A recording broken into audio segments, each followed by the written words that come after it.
plan, focus attention, remember, and juggle multiple tasks.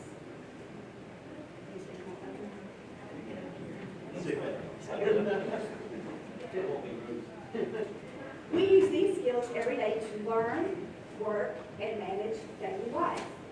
The trouble with executive functions can make it hard to focus, follow directions, and handle emotions, among other things.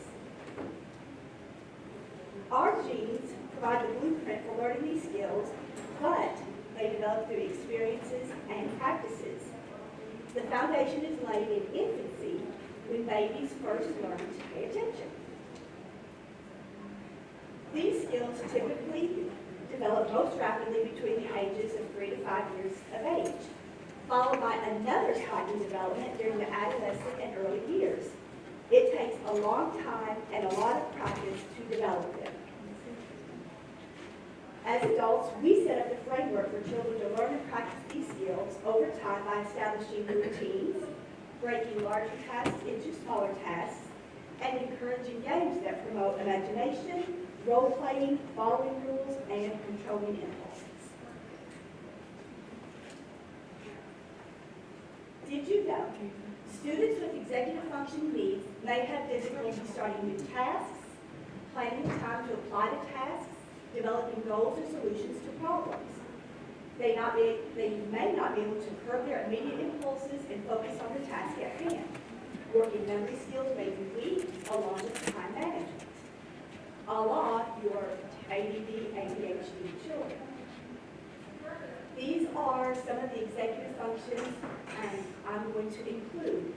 And when I talk about them on my PowerPoint, I have pictures up here how we at the School of Innovation do things a little bit different. The School of Innovation, we offer 15 different pathways. And the strips, the little white strips, are all of the pathways that Floyd County offers. That's what I focus on because that's where I'm from. So the first one is self-regulation. That is managing strong emotions and inhibiting impulsive behavior. And what I use here, we have a container farm where we grow lettuce, we try to grow carrots, and another thing that we do is in our engineering class, they do dragster racing. They develop or they make a little car and they race it. So whether you're planting lettuce in a container farm, in your agri-science class, or building a dragster in manufacturing engineering class to race and compete, you are learning to focus on a new task.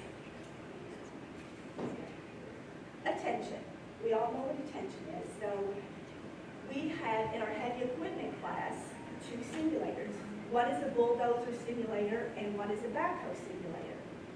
So whether you are moving a rock on the bulldozer simulator in heavy equipment operation class, or in our allied health class, of course, we are teaching our children CPR and different medical things. We can demonstrate proper emergency rescue and transfer procedures in emergency procedures microbiology class. You are sustaining focus on challenging tasks.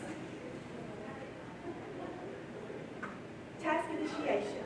This is you're asking students to perform maybe something that they do not want to do. Therefore, they may procrastinate. In our computational thinking class, we created drones that would carry things to another spot in the classroom. So whether you are coding a drone carrier in our computational thinking class, or of course, labs and biology class, you may be completing or doing something at first you did not want to do. Organization, keeping track of materials, whether you're at home, you're at school, organizing ideas for essays, research papers. We compete in what's called Skills USA. So actually, the 2 girls that did game board design just recently placed first in the state at SPLP. So whether they're creating game boards for Skills USA competition in their manufacturing engineering class, or in our veterinary science class, they're presenting presentation. They're keeping track of materials. Planning and prioritizing. That's mapping out multi-step tasks such as long-term class projects and tackling assignments in an order of importance. What do I need to do first? What do I need to do last? In our engineering class, they had to build a tower that could hold at least 45 pounds. So whether it's designing and building the lightest tower with the highest structural efficiency, capable of supporting a load of 45 pounds, or in our computational thinking class, they had to develop a grid that a self-driving vehicle could drive. Time management, allocating time for schoolwork and other community commitments such as sports, clubs, family, friends, and part-time jobs. Whether you're completing courses towards your pathway or completing college classes, in high school or completing dual credit classes, along with extracurricular activities, a lot of students work. They have to learn to manage time, which is a real life skill. Cognitive flexibility. Taking the perspective of teachers and peers and formulating different solutions to problems. I really like this. My son, who was the sports director at WYMT for years, is at his 6th year doing media arts at Floyd Central.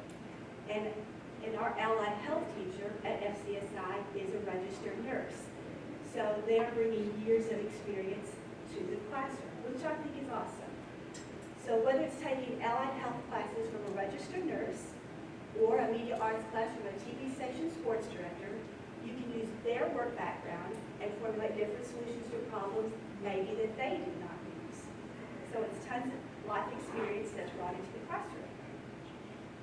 Metacognition, the ability to reflect on one's own learning and have the self-awareness that drives good choices. Whether you're completing an independent study in your pharmacy tech class or becoming certified as a CNA, you are reflecting on your learning. And here are some very interesting facts.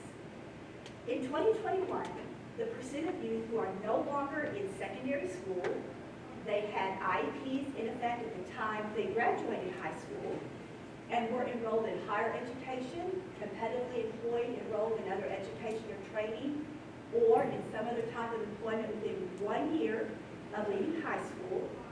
I just did this in the Quebec region. This report is the following. These are the statistics.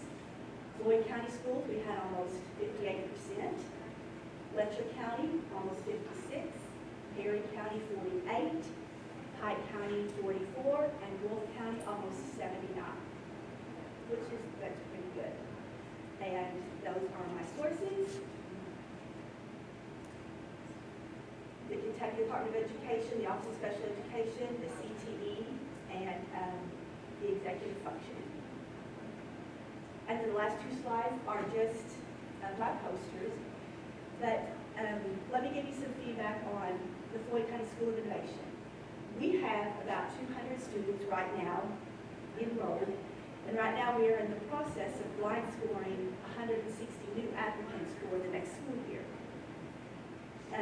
I have 25 special education students at that school. 28% are special education or 504 combined. 30% of our enrollment is gifted and talented. 52% are males, 48% are females, and we offer